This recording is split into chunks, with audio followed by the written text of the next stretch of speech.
বাড়ি ভাড়া ও ভাতা বৃদ্ধির বিষয়ে অর্থ মন্ত্রণালয়ের প্রজ্ঞাপন জারির পর আন্দোলন প্রত্যাহার করলেন এমপিওভুক্ত শিক্ষকরা।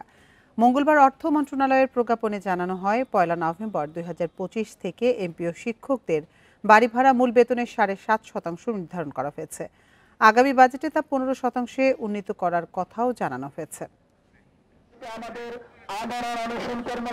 টানা ১০ দিন অবস্থান কর্মসূচি পালনের পর শেষ পর্যন্ত দাবি আদায় করেই আমরণ অনশন প্রত্যাহার করলেন এমপিওভুক্ত শিক্ষকরা। মঙ্গলবার দুপুরে শিক্ষা উপদেষ্টার সাথে শিক্ষক প্রতিনিধিদের বৈঠকের পর আন্দোলন প্রত্যাহারের ঘোষণা দেয়া হয়। অর্থ মন্ত্রণালয়ের প্রজ্ঞাপনে বলা হয়, ২ ধাপে বাড়ি ভাড়া ১৫% উন্নীত করা হবে। আজকের এই ঘোষণা যেটা হলো যে ৫% থেকে ৭.৫% এই ৭.৫% এই বছর এবং আগামী বছর এটা পুরোটা উন্নীত হয়ে ১৭%, 15% সেটা হবে। সরকারের সামর্থ্য এটাও আমাদের বিবেকবান শিক্ষক হিসাবে আমরা এটা বিবেচনায় নিয়েছি। ওনারাও কিছুটা এগিয়ে এসেছেন, আমরাও এগিয়ে এসেছি, সব মিলে আমরা একটা সুন্দর সমাধান হয়েছে। এর আগে রোববার এমপিওভুক্ত শিক্ষকদের বাড়ি ভাড়া ৫% বৃদ্ধি করে প্রজ্ঞাপন জারি করে অর্থ মন্ত্রণালয়। তবে তা পর্যাপ্ত নয় দাবি করে আন্দোলন অব্যাহত রাখেন শিক্ষকরা। যারা এসির মধ্যে আছে তারা বুঝতে পারতেছে না যে আমরা কি কষ্টে আছি। শিক্ষকদের দেবার বেলায় শূন্য হয়ে যায় রাষ্ট্রীয় ফান্ড, এটা কোনো মতেই মানানসই না। বাচ্চারা পড়ালেখা থেকে বঞ্চিত হচ্ছে, তাদের জন্য আমাদেরও মনে কষ্ট আছে যে আমরা তাদের ক্লাস নিতে পারছি না। শিক্ষকদের দাবির সাথে সংহতি জানায় এনসিপি। দলটির দক্ষিণাঞ্চলের মুখ্য সংগঠক হাসনাত আব্দুল্লাহ বলেন, মানুষ গড়ার কারিগর শিক্ষকরা ৪র্থ শ্রেণীর জীবনযাপন করেন, যা জাতির জন্য লজ্জার। আপনার যে দারোয়ান, আপনার গাড়ির যে ড্রাইভার, এই গাড়ির ড্রাইভারের খোঁজ নিয়ে দেখেন ঢাকা শহরে ৫ তলা বাড়ি রয়েছে।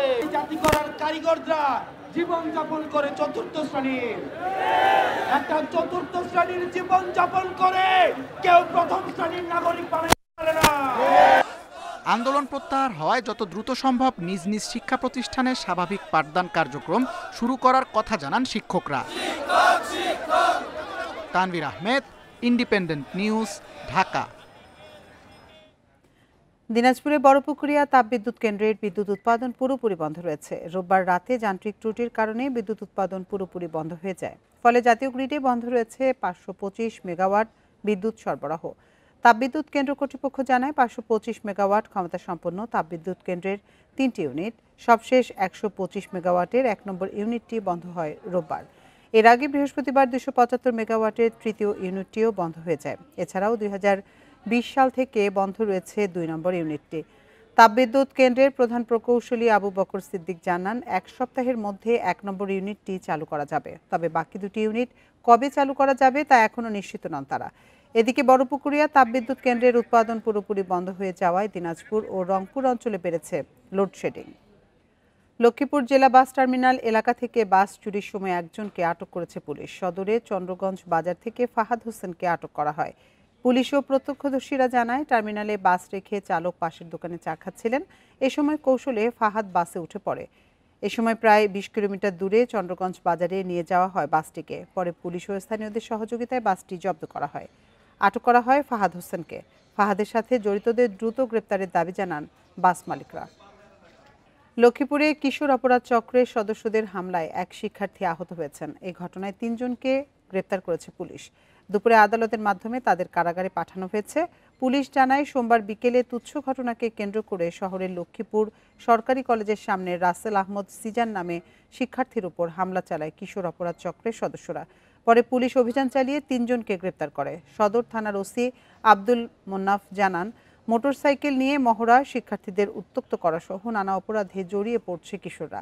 এ নিয়ে গত ৬ মাসে লক্ষ্মীপুর পৌর এলাকা থেকে কিশোর অপরাধ চক্রের ১১০ জনকে গ্রেপ্তার করা হয়েছে। এটার মধ্যে মোটরসাইকেল রেসলিং, নিজেদের এলাকায় একসাথে কথা কাটাকাটির এক পর্যায়ে শুরু হয়ে যায়। তাছাড়া বড় ধরনের কোনো উদ্দেশ্য নিয়ে এরকম কোনো কিছু পাওয়া যায় না, কিন্তু এরা হঠাৎ করে একসাথেই চলতে চলতে 2টা ভাগে ভাগ হয়ে যায়। নারায়ণগঞ্জে শিশু গৃহকর্মীকে ধর্ষণের অভিযোগে ট্রাফিক পুলিশ কনস্টেবলকে গ্রেপ্তার করা হয়েছে। গ্রেপ্তার রুহুল আমিন ধানমন্ডি জোনে ট্রাফিক সদস্য হিসেবে কর্মরত ছিলেন। বন্দর থানার ওসি লিয়াকত আলী জানান, রাজধানীর কলাবাগানে একটি বাড়িতে কাজ করত শিশু গৃহকর্মী। গতকাল ওই বাড়ি থেকে বের হয়ে যায় সে। পরে ধানমন্ডিতে ট্রাফিক পুলিশ কনস্টেবলের কাছে সাহায্য চায় শিশুটি। তাকে বাড়ি পৌঁছে দেওয়ার কথা বলে নারায়ণগঞ্জে নিয়ে ধর্ষণ করেন রুহুল আমিন। সেখান থেকে আবারও কলাবাগান যাওয়ার পথে শিশুটির চিৎকার করলে স্থানীয়রা এগিয়ে আসে। এ সময় তারা রুহুল আমিনকে আটক করে গণপিটুনি দিয়ে পুলিশের হাতে তুলে দেন। এ ঘটনায় শিশুটির চাচা বাদী হয়ে বন্দর থানায় ধর্ষণ মামলা দায়ের করেন।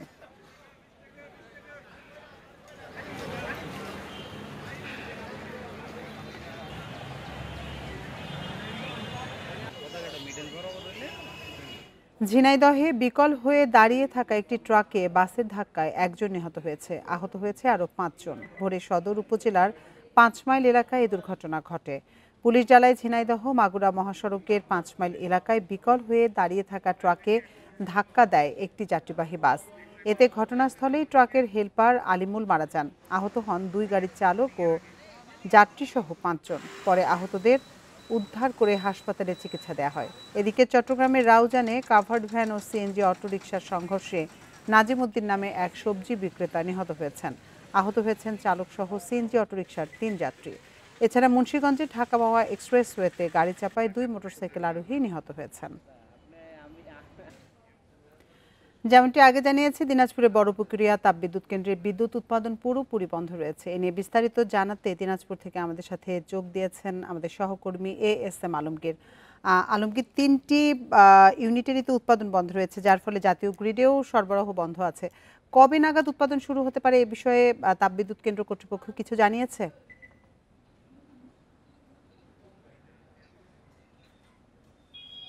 তাপবিদ্যুৎ কেন্দ্র প্রধান প্রকৌশলী আবু বকর সিদ্দিক আমাদেরকে গতকালকে রাত্রে জানিয়েছে যে আসলে এখানে যে 3টি ইউনিটের মধ্যে 1 নম্বর ইউনিট যেটি 125 মেগাওয়াট বিদ্যুৎ উৎপাদন ক্ষমতা সম্পন্ন যে ইউনিটটি, সেই ইউনিটটি 1 সপ্তাহের মধ্যে তারা চালু করার জন্য জোর চেষ্টা চালাবেন।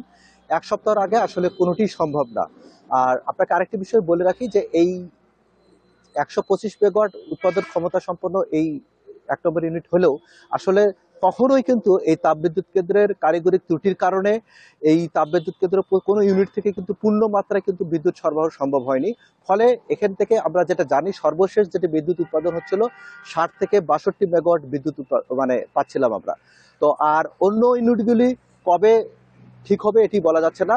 তার মধ্যে 3 নম্বর ইউনিট যেটি এই 1 নম্বর এবং 3 নম্বর ইউনিট, এই দুটি ইউনিট কিন্তু পর্যায়ক্রমে চলছিল। গত 4 বছর থেকে 2 নম্বর ইউনিট যেটি 125 মেগাওয়াট ক্ষমতা সম্পন্ন, সেটি কিন্তু গত 4 বছর থেকে বন্ধ আছে। এই বড়পুকুরিয়া তাপবিদ্যুৎ কেন্দ্র 2006 সালে চালু হয়। 2006 সাল থেকে আজ এই 19 বছর পর্যন্ত আসলে এই তাপবিদ্যুৎ কেন্দ্র থেকে কখনো পূর্ণ মাত্রায় 525 মেগাওয়াট যে ক্ষমতা সম্পন্ন কখনো কিন্তু পূর্ণ মাত্রায় বিদ্যুৎ সেটা সরবরাহ করতে পারেনি। কখনো 1 নম্বর, কখনো 3 নম্বর, কখনো 2 নম্বর, কখনো 1 নম্বর, এইভাবে কিন্তু আসলে এই ইউনিটগুলো থেকে আসলে আমরা বিদ্যুৎ পেয়ে এসেছিলাম এবং কোনোটি ইউনিট থেকে কিন্তু পূর্ণ মাত্রায় আসলে বিদ্যুৎ দেওয়া কিন্তু সম্ভব হয়নি। যার কারণে আমরা বলতে পারি 1 সপ্তাহের আগে এই তাপবিদ্যুৎ কেন্দ্র থেকে কোনো প্রকার বিদ্যুৎ পাওয়া সম্ভব না। যদি সময় মতো যেগুলো যন্ত্রপাতি তারা যে চাহিদা দিয়েছে এই যন্ত্রপাতিগুলো আসলে আসে চায়না থেকে, তারা চায়না কোম্পানি যেটি দায়িত্বে রয়েছেন তদারকির দায়িত্বে, সেই চায়না কোম্পানি যদি 1 সপ্তাহের মধ্যে যদি এই যন্ত্রপাতিগুলো আনতে পারে তাহলে আসলে 1 সপ্তাহের মধ্যে 1 নম্বর ইউনিটটি কিন্তু চালু হওয়ার সম্ভাবনা রয়েছে। এমনটি আমাদেরকে জানিয়েছিলেন বড়পুকুরিয়া তাপবিদ্যুৎ কেন্দ্রের প্রধান প্রকৌশলী আবু বকর সিদ্দিক। দিনাজপুর থেকে সবশেষ তথ্য জানাচ্ছিলেন সহকর্মী ASM আলমগীর। নীলফামারীতে শিশু যত্ন ও বিকাশ কেন্দ্রের নামে কোটি টাকা লুটপাটের অভিযোগ উঠেছে। কাগজে কলমে 500 শিশু যত্ন কেন্দ্র থাকলেও বাস্তবে নেই অস্তিত্ব, অথচ প্রতি বছর দেয়া হয় বরাদ্দ। স্থানীয়রা জানায়, জেলা শিশু বিষয়ক কর্মকর্তা প্রকল্পের দায়িত্বে থাকা NGO কর্মকর্তাদের যোগসাজশে হয়েছে অনিয়ম, দুর্নীতি আর অনিশ্চয়তায় পড়েছে পুরো প্রকল্পের ভবিষ্যৎ। শিশুদের বিকাশ, যত্ন ও সাঁতার শেখাতে মহিলা ও শিশু বিষয়ক মন্ত্রণালয়ের আওতায় 3 বছর আগে শুরু হয় ICBC প্রকল্প। শিশু একাডেমির তত্ত্বাবধানে নীলফামারীতে বাস্তবায়নের দায়িত্ব পায় বেসরকারি উন্নয়ন সংস্থা লোকাল আইডিয়া ফর এম্পাওয়ারমেন্ট বা লাইফ। প্রকল্পের আওতায় 3 উপজেলায় 500 শিশু যত্ন কেন্দ্র ও 50টি সাঁতার প্রশিক্ষণ কেন্দ্র দেখানো হয়। তবে তার অস্তিত্ব কেবল কাগজ কলমেই। আমি কোনো কিছু জানি না বা শুনি নাই, আমার কাছে কোনো NGO আসে।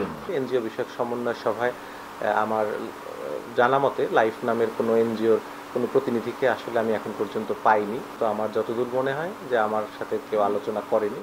লোক দেখানো কয়েকটি কেন্দ্রের কার্যক্রম চালু হলেও অধিকাংশই বন্ধ।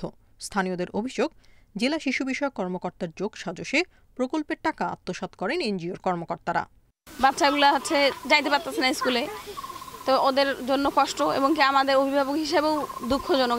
যারা এর সাথে সংশ্লিষ্ট আছে, যাদের উপর দায়িত্ব আছে, দায়িত্বশীলদের অবশ্যই এটা পদক্ষেপ নেওয়া দরকার। তবে অভিযোগ অস্বীকার করেন দায়িত্বপ্রাপ্ত কর্মকর্তা। সময় মতো বরাদ্দ না পাওয়ার দাবি তার। কর্মকর্তা যদি আমাদের এই বরাদ্দের স্বাক্ষর না করেন তা আমরা বিল তুলতে পারবো না। এটাই মূলত ওনার উপর নির্ভর করতেছে আমাদের বিল ভালো মন্দ বিষয়। এদিকে শিশু একাডেমির প্রতিবেদন বলছে কিছু কেন্দ্র ছাড়া প্রায় সবই অচল। যদিও ক্যামেরার সামনে কথা বলতে রাজি হননি জেলা শিশু বিষয়ক কর্মকর্তা। এ বিষয়ে তদন্ত করে দ্রুত ব্যবস্থা নেওয়ার আশ্বাস জেলা প্রশাসকের। একটা তদন্ত কমিটি করে দেব, এরা তাদের সব কিছু ভালোভাবে দেখবে, তাদের কার্যক্রম এবং 3 উপজেলা থেকে তথ্য নিয়ে আমাদেরকে আমরা এই রিপোর্ট পাওয়ার পর তাদের বিষয়ে প্রয়োজনীয় ব্যবস্থা নেব। 2022 সালে 16 জেলায় 200 কোটি টাকার এ প্রকল্প শুরু হয়। এ পর্যন্ত নীলফামারীতেই মোট ব্যয় দেখানো হয়েছে 25 কোটি টাকা। Independent news. এ নিয়ে বিস্তারিত জানাতে নীলফামারী থেকে আমাদের সাথে যোগ দিচ্ছেন সহকর্মী আরফিনুল ইসলাম। আরফিনুল, এই প্রকল্পের ভবিষ্যৎ তো পুরোটাই অনিশ্চয়তার মধ্যে পড়েছে, তো লুট হওয়া টাকাগুলো উদ্ধারে কর্তৃপক্ষ কি ধরনের পদক্ষেপ নিয়েছে? দেখুন, 1 থেকে 5 বছরের শিশুদের জন্য শিশু যত্ন কেন্দ্র এবং সুরক্ষা এবং 6 থেকে 10 বছর বয়সী শিশুদের জন্য সাঁতার প্রশিক্ষণ সুবিধার আওতায় আইসিবিসি নামে একটা প্রকল্প নীলফামারীতে 2022 সাল থেকে কার্যক্রম শুরু করে বাংলাদেশ শিশু একাডেমি। এটার তত্ত্বাবধানে রয়েছে এবং শিশু একাডেমি লাইফ নামে একটি এনজিওর মাধ্যমে মাঠ পর্যায়ে এর কার্যক্রম পরিচালনা করছে। সম্প্রতি বাংলাদেশ শিশু একাডেমির যিনি জেলা কর্মকর্তা মোস্তাক আহমেদ রয়েছেন, তিনি তার প্রতিবেদনে ঊর্ধ্বতন কর্তৃপক্ষের কাছে অভিযোগ করেছেন যে এই লাইফ এনজিওর কার্যক্রম মাঠ পর্যায়ে একেবারে 80% কার্যক্রমে অনুপস্থিত পেয়েছেন, মাত্র 20% কাজ তাদের দৃষ্টিতে এসেছে। তো এই বিষয়টা নিয়ে আমরা যখন এনজিও কর্তৃপক্ষের সাথে কথা বলতে গিয়েছিলাম, এনজিও কর্মকর্তারা আমাদেরকে জানিয়েছে যে তারা সময় মতো অর্থ বরাদ্দ না পাওয়ার কারণে কার্যক্রমে একটু ব্যাঘাত সৃষ্টি হয়েছে এবং তারা অভিযোগ ছুড়ে দিয়েছে শিশু কর্মকর্তার দিকে। তারা বলেছে যে আমরা যখন শিশু কর্মকর্তার কাছে অর্থ ছাড়ের জন্য প্রত্যয়ন নেওয়ার জন্য আসি, তিনি আজ নয় কাল এরকম করে কালক্ষেপণ করেন এবং তারা এও বলছে যে শিশু বিষয়ক কর্মকর্তা তাদের কাছে একটা বড় অর্থের দাবি করেছে এবং সেটা পূরণ করতে না পারার কারণে তাদেরকে এভাবে ঘুরাচ্ছে। অপরদিকে আমরা যখন শিশু বিষয়ক কর্মকর্তার সাথে এই বিষয়ে কথা বলতে এসেছিলাম, তখন তিনি বলেছেন যে এনজিও কর্মকর্তারা তাদের যে ত্রুটি, তারা যে ঠিক মতো মাঠে কাজ করছে না, এইসব বিষয়ে ঢাকতে উল্টা শিশু কর্মকর্তার দিকে দোষ দিচ্ছে। তো এই ব্যাপারটা সম্পর্কে আরো ভালো করে জানার জন্য আমরা এই যে এলআইস এনজিও কর্মকর্তারা রয়েছে তাদের কাছে নীলফামারীতে যে 500টা শিশু যত্ন কেন্দ্র এবং 50টা সাঁতার প্রশিক্ষণ কেন্দ্রের মাধ্যমে তারা যে কার্যক্রম পরিচালনা করছে, এটার একটা তালিকা আমরা তাদের কাছ থেকে সংগ্রহ করেছি এবং সেটার মাধ্যমে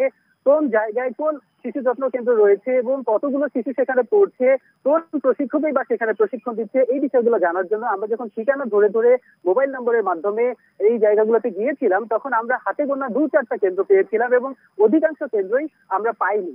আমরা যখন মানুষজনের সাথে কথা বলছিলাম, স্থানীয়রা বলছে যে লাইফ এনজিওর এটা অর্থ তছরূপ করছে এবং একই কথা বলছেন। নীলফামারী থেকে জানাচ্ছিলেন আমাদের সহকর্মী আরফিনুল ইসলাম।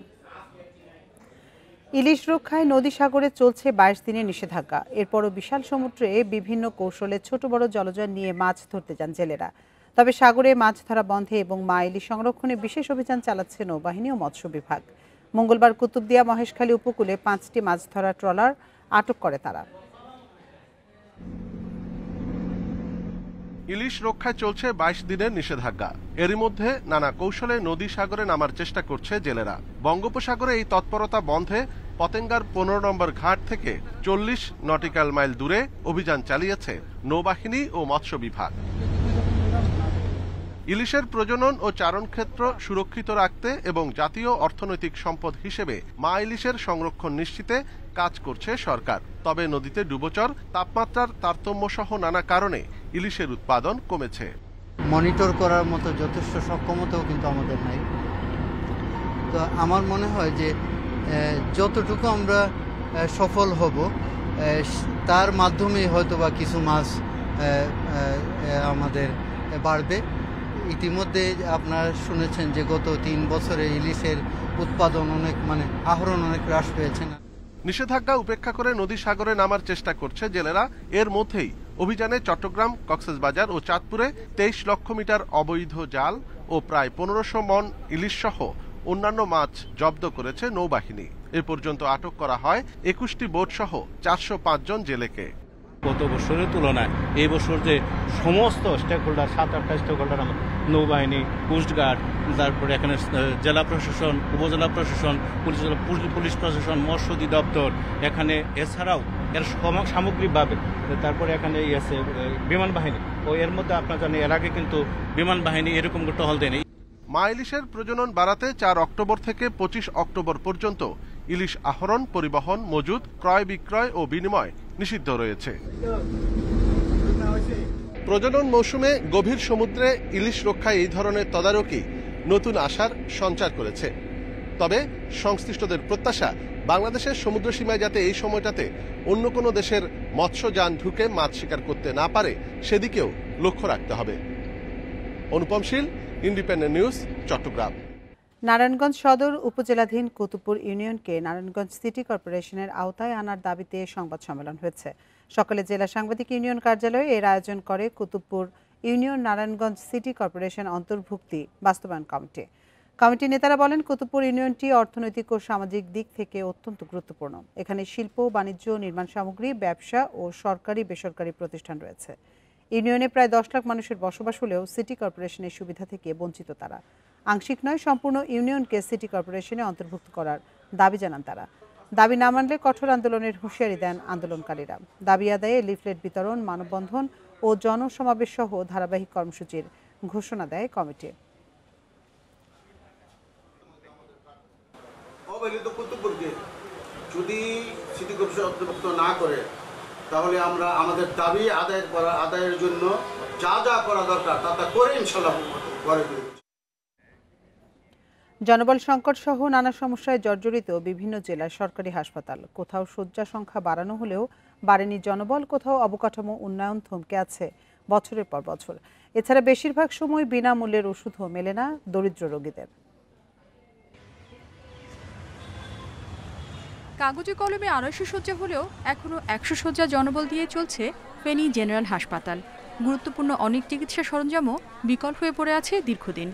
অবকাঠামো, পরিচ্ছন্নতা সহ নানা বিষয়ে রয়েছে রোগীদের অভিযোগ। পরে কোনো গ্যাস অক্সিজেন সিলিন্ডার নাই, উনি শ্বাসকষ্ট নিয়ে খুবই কষ্ট করতেছে। হাসপাতালে পরিষ্কার পরিচ্ছন্নতা তো বলতে নাই। এখানে যারা সুস্থ আছে তারা অসুস্থ হয়ে যায়। একই অবস্থা চুয়াডাঙ্গা সদর হাসপাতালেরও। 250 শয্যার হাসপাতাল চলছে 50 শয্যার লোকবল দিয়ে। নাটোর সদর হাসপাতালেও প্রয়োজনীয় জনবল না বাড়ায় দুর্ভোগ পোহাতে হচ্ছে রোগীদের। বেশিরভাগ সময়ই পাওয়া যায় না বিনামূল্যের ওষুধও। এখানে যত সেবা দিচ্ছে সব নার্সেরা, তাছাড়া ডাক্তার নেই। না আছে আধুনিক যন্ত্রপাতি, না আধুনিক চিকিৎসা।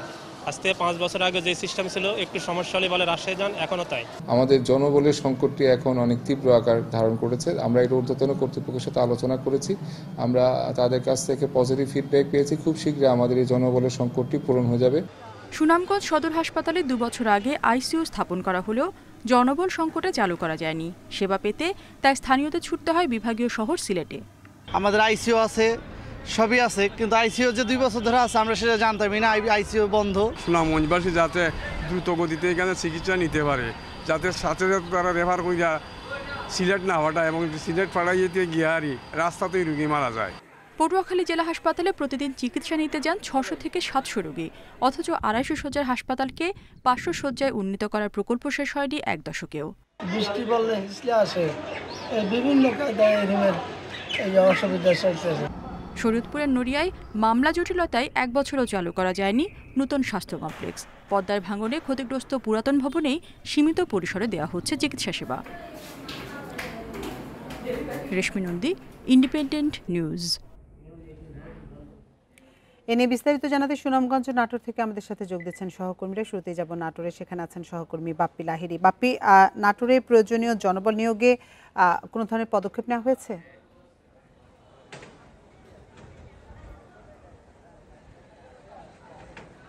এই নাটোর যে আধুনিক সদর হাসপাতাল, এই হাসপাতালটি কিন্তু আসলে 100 শয্যা হাসপাতাল। এই ইতিমধ্যে এই হাসপাতালটিকে 250 শয্যা উন্নীত করা হয়েছে। তবে 250 শয্যা উন্নীত করা হলেও কিন্তু এখন পর্যন্ত সেই 100 শয্যার যে জনবল ছিল সেটা দিয়ে কিন্তু আসলে এই হাসপাতালটি পরিচালনা হচ্ছে, যার কারণে এখানকার রুগীদের সেবাগ্রহীতাদের আসলে হয়রানির শিকার হতে হচ্ছে। এছাড়াও এখানে কিন্তু আসলে যে এই পর্যাপ্ত পরিমাণে ঔষধ সরবরাহ না থাকা, এখানে কিন্তু আসলে এই বিভাগে যে রোগীগুলো আসে তারা কিন্তু আসলে চিকিৎসা সেবা বা ঔষধ পাচ্ছে না বলে এখানকার রুগীরা আমাদের কাছে অভিযোগ করছেন। আর এই বিষয়টি নিয়ে যে আমি এখানকার সিভিল সার্জনের সাথে কথা বলেছিলাম, উনি কিন্তু আমাকে জানিয়েছেন যে আসলে উনি অকপটে স্বীকার করছেন যে তাদের আসলে যে 100 শয্যার হাসপাতাল ছিল সেখানেই কিন্তু আসলে জনবল, চিকিৎসক সহ জনবল আসলে অনেকটাই কম ছিল। তবে 250 শয্যা হওয়ার কারণে কিন্তু এই জনবল এবং চিকিৎসক সংকটটা প্রকোপ আকার ধারণ করেছে। এর ফলে কিন্তু আসলে তারা চিকিৎসা সেবা দিতে পারছে না। তারা এই বিষয়টি নিয়ে আসলে স্বাস্থ্য মন্ত্রণালয়ের সাথে কথা বলেছেন, সেখানে তারা যে বেশ কয়েকবার চিঠি পাঠিয়েছেন যে আসলে জনবল এবং চিকিৎসক যে সংকটটা রয়েছে সেই সংকটটা দূর করার জন্য। তবে এই সিভিল সার্জন আমাদেরকে যেটা জানাচ্ছেন যে আসলে তারা মন্ত্রণালয় থেকে একটা পজিটিভ তথ্য পেয়েছেন যে অচিরেই হয়তো বা এখানে যে চিকিৎসক নিয়োগ দেওয়া হবে। এছাড়াও কিন্তু আসলে যে 250 শয্যার হাসপাতালে যে পরিমাণ জনবল প্রয়োজন হয় সেই জনবলটাও এখানে আসলে নিয়োগ দেওয়া হবে। সব মিলিয়ে এখন পর্যন্ত যে অবস্থা চলছে, এখানে আসলে যে রুগীরা সঠিকভাবে সেবা পাচ্ছে না এবং এখান থেকে আসলে সেই পরিমাণ ওষুধ, সরকারি যে ওষুধগুলো বিনামূল্যে দেওয়ার কথা সেই ওষুধগুলো তারা আসলে ঠিকভাবে সরবরাহ পাচ্ছে না। এই ছিল আমার কাছে আসলে নাটোর সদর হাসপাতালের সর্বশেষ পরিস্থিতি। বাপি, আপনি সাথে থাকুন। এবার আমরা যেতে চাই সুনামগঞ্জে, সেখানে আছেন সহকর্মী জাকির হোসেন। জাকির, সুনামগঞ্জের হাসপাতালগুলোর সমস্যা নিরসনে কর্তৃপক্ষ কি ধরনের পদক্ষেপ নিয়েছে? দেখুন, হাওর অধ্যুষিত জেলা সুনামগঞ্জ, এই জেলায় প্রায় 28 লক্ষ মানুষের বসবাস। তো 28 লক্ষ মানুষের একমাত্র সবচেয়ে বড় যে স্বাস্থ্য সেবা প্রতিষ্ঠান সেটা হচ্ছে সুনামগঞ্জ 250 শয্যা বিশিষ্ট সদর হাসপাতাল। এছাড়াও 12টি উপজেলায় 12টি স্বাস্থ্য কমপ্লেক্স রয়েছে। তবে সবচেয়ে বড় স্বাস্থ্য হচ্ছে এই সুনামগঞ্জ সদর 250 শয্যা বিশিষ্ট হাসপাতাল। এই হাসপাতালটি আমরা দেখে আসছি বছরের পর বছর নানা সমস্যা, নানা সংকটে জর্জরিত, এখন পর্যন্ত নানা সমস্যা এবং সংকটে জর্জরিত রয়েছে, এবং যার ফলে হাওরবাসী কিন্তু যে তাদের যে সেবা, সেই সেবা থেকে বঞ্চিত হচ্ছে। আমরা যদি এই সুনামগঞ্জ সদর হাসপাতালের কথা যদি বলি, সুনামগঞ্জ সদর হাসপাতালে আইসিইউ ইউনিট রয়েছে, 10 শয্যা বিশিষ্ট আইসিইউ ইউনিট। গত 2 বছর আগে সেটি উদ্বোধন করা হয়েছিল, কিন্তু সেটা এখন পর্যন্ত চালু হয়নি। আমরা কথা বলেছিলাম এই হাসপাতালের তত্ত্বাবধায়ক ডক্টর মাহবুবুর রহমানের সাথে। তিনি আমাদেরকে জানিয়েছেন এই আইসিইউ ইউনিটটি চালুর জন্য স্বাস্থ্য মন্ত্রণালয়ে বারবার বলা হচ্ছে, কিন্তু লোকবল সংকটের কারণে আসলে এটি চালু করা যাচ্ছে না। এই আইসিইউ সংকট, যে আইসিইউ যে চালু না হয় সুনামগঞ্জে, এই যদি হৃদরোগে আক্রান্ত হয় কেউ, কিন্তু সুনামগঞ্জে কিন্তু প্রাথমিক চিকিৎসা ছাড়া আর কোনো চিকিৎসা কিন্তু এখানে দেওয়া হয় না। আমরা অনেকেই দেখছি যারা এখানে হৃদরোগে আক্রান্ত হয়ে যারা সুনামগঞ্জ সদর হাসপাতালে বা বিভিন্ন উপজেলার হাসপাতালগুলোতে আসছে, তারা কিন্তু অনেকেই নিজের ঝুঁকি নিয়ে তারা সিলেটের দিকে যেতে হচ্ছে। অনেকে আমরা দেখেছি সিলেটে নেওয়ার আগেই অনেক রোগীরা মারা যাচ্ছে। তো শুধু হৃদরোগই নয়, এই হাসপাতালে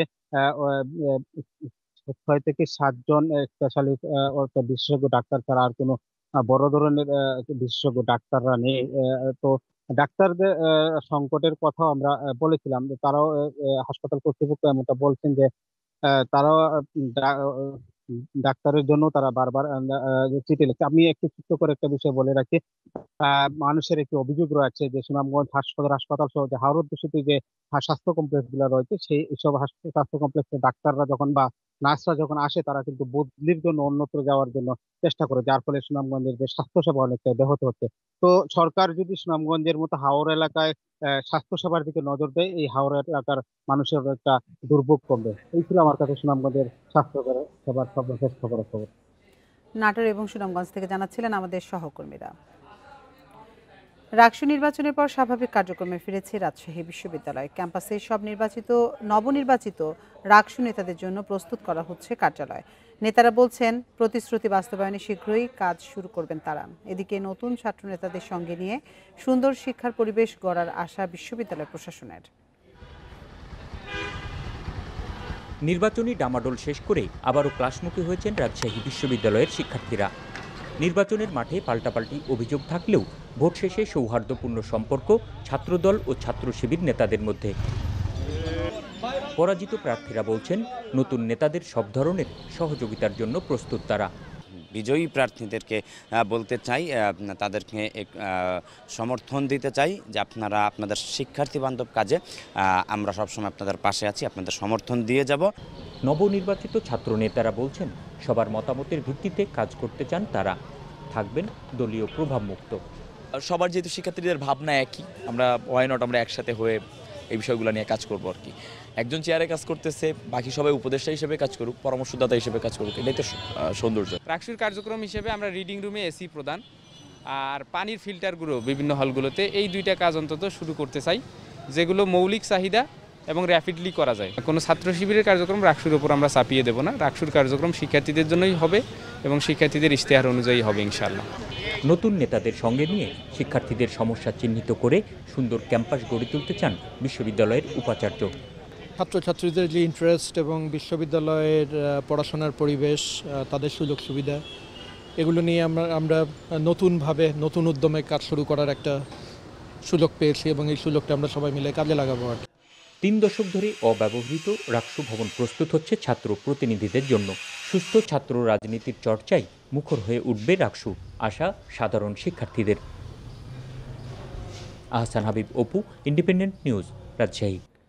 সনাতন ধর্মাবলম্বীদের কালীপূজা উপলক্ষে ভারতে সরকারি ছুটি থাকায় মঙ্গলবার সকাল থেকে বেনাপোল সহ বিভিন্ন স্থলবন্দর দিয়ে আমদানি রপ্তানি বন্ধ রয়েছে। ফলে দুপারের আটকা পড়েছে সহস্রাধিক পণ্য বোঝাই ট্রাক। পূজার ছুটির কারণে সোমবার বিকেল থেকেই ভারতের পেট্রাপোল বন্দর ও কাস্টমসের কার্যক্রম বন্ধ হয়ে যায়। তবে বেনাপোল কাস্টম হাউস ও বন্দরের কার্যক্রম স্বাভাবিক রয়েছে। দুদেশের মধ্যে আন্তর্জাতিক চেকপোস্ট দিয়ে পাসপোর্টধারী যাত্রী পারাপার চলছে। কালীপূজা উপলক্ষে ভারতের ছুটির কারণে চাঁপাইনবাবগঞ্জের সোনা মসজিদ এবং লালমনিরহাটের বুড়িমারি স্থলবন্দর আমদানি রপ্তানি বন্ধ রয়েছে।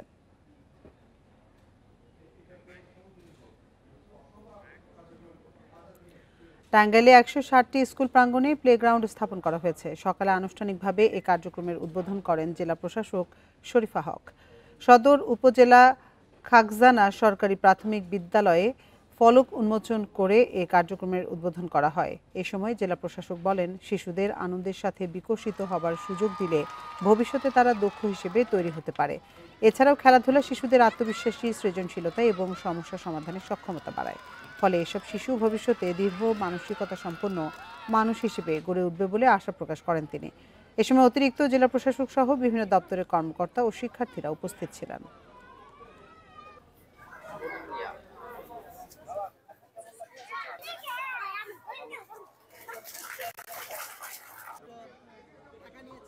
শিশুদের সর্বোচ্চ বিকাশ ঘটে তখন যখন তারা খুব আনন্দের মাধ্যমে বড় হওয়ার সুযোগ পায়। তো শিশুদের সেই আনন্দের মাধ্যমে বড় হওয়া নিশ্চিত করতে, তাদের স্কুল থেকে ঝরে পড়া রোধ করতে টাঙ্গাইল জেলার 12টি উপজেলার প্রান্তিক জনগোষ্ঠীর 160টি স্কুলে আমরা এরকম প্লেগ্রাউন্ড নির্মাণের উদ্যোগ গ্রহণ করেছি। লক্ষ্মীপুরে 415টি মাধ্যমিক ও প্রাথমিক বিদ্যালয়ের শিক্ষার্থীদের মাঝে বিভিন্ন গাছের চারা বিতরণ করা হয়েছে। জলবায়ু পরিবর্তন ট্রাস্ট ফান্ডের অর্থায়নে বন বিভাগের প্রকল্পের আওতায় লক্ষ্মীপুর সদর উপজেলার শিক্ষার্থীদের মাঝে এসব চারা বিতরণ করা হয়। এ সময় জেলা প্রশাসক রাজীব কুমার সরকার প্রত্যেকটি পরিবারের সদস্যদের গাছ লাগানোর উৎসাহ দেন। এদিকে জলবায়ু পরিবর্তনের প্রভাব মোকাবেলায় ব্যাপক বনায়নের লক্ষ্যে দিনাজপুরের হিলিতে শিক্ষার্থীদের মাঝে বিনামূল্যে বিভিন্ন ফল গাছের চারা বিতরণ করা হয়। দুপুরে উপজেলা পরিষদে শিশু নিকেতন বিদ্যালয়ের শিক্ষার্থীদের হাতে এসব চারা তুলে দেন উপজেলা নির্বাহী কর্মকর্তা আমিনুল ইসলাম।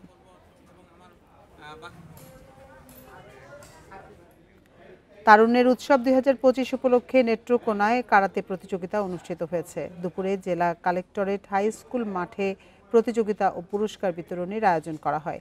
এতে যোগ দিয়ে প্রধান অতিথি জেলা প্রশাসক মোহাম্মদ আবদুল্লাহ আল মাহমুদ জানান, খেলাধুলা ছেলে মেয়েদের সুস্বাস্থ্য গড়ে তোলার পাশাপাশি তাদের বিকাশে গুরুত্বপূর্ণ ভূমিকা রাখে। এর মাধ্যমে মোবাইল সহ ইন্টারনেটের আসক্তিও কমে আসবে।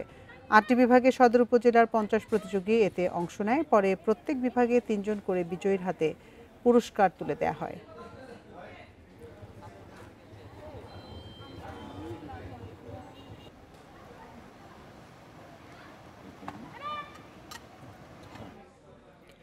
নেত্রকোনা বিশ্ববিদ্যালয়ে 2024-25 শিক্ষাবর্ষের নবীন বরণ অনুষ্ঠান হয়েছে। সকালে বিশ্ববিদ্যালয়ের নতুন ক্যাম্পাসের স্পোর্টস সেন্টারে এই অনুষ্ঠানের আয়োজন করে বিশ্ববিদ্যালয় কর্তৃপক্ষ। জাতীয় সঙ্গীত গাওয়ার মধ্য দিয়ে শুরু হয় অনুষ্ঠান। বিশ্ববিদ্যালয়ের সপ্তম ব্যাচের 161 জন শিক্ষার্থীকে বরণ করা হয়। উপাচার্য অধ্যাপক ডক্টর খন্দকার মোহাম্মদ আশরাফুল মুনিমের সভাপতিত্বে অংশ নেন কিশোরগঞ্জ বিশ্ববিদ্যালয়ের উপাচার্য অধ্যাপক ডক্টর দিলীপ কুমার বড়ুয়া সহ বিভিন্ন বিশ্ববিদ্যালয়ের শিক্ষক কর্মকর্তারা। এ সময় বক্তারা বলেন, মুক্ত বুদ্ধির চর্চা, গবেষণা ও জ্ঞান অর্জনের জায়গা বিশ্ববিদ্যালয়। এখান থেকে জ্ঞান নিয়ে সমাজ ও দেশের জন্য নিজেকে গড়ে তোলার আহ্বান জানান তারা।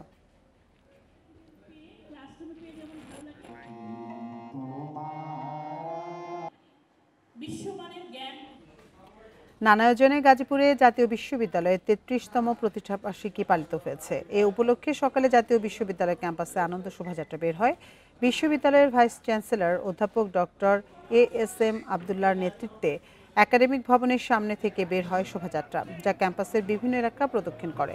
পরে প্রতিষ্ঠাবার্ষিকীর কেক কাটা হয়। অনুষ্ঠানে বিশ্ববিদ্যালয়ের শিক্ষক, কর্মকর্তা ও কর্মচারীরা অংশ নেন।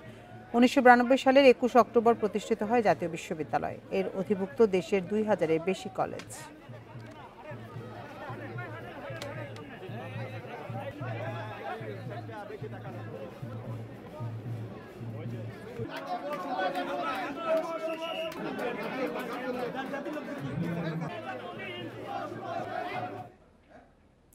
আর এই ছিল সমগ্র বাংলাদেশের আজকের আয়োজনে। ইন্ডিপেন্ডেন্ট টেলিভিশনের সব খবরে বিস্তারিত জানতে চোখ রাখুন ফেসবুক, ইউটিউব এবং এক্সে। এতক্ষণ সাথে থাকার জন্য ধন্যবাদ সবাইকে।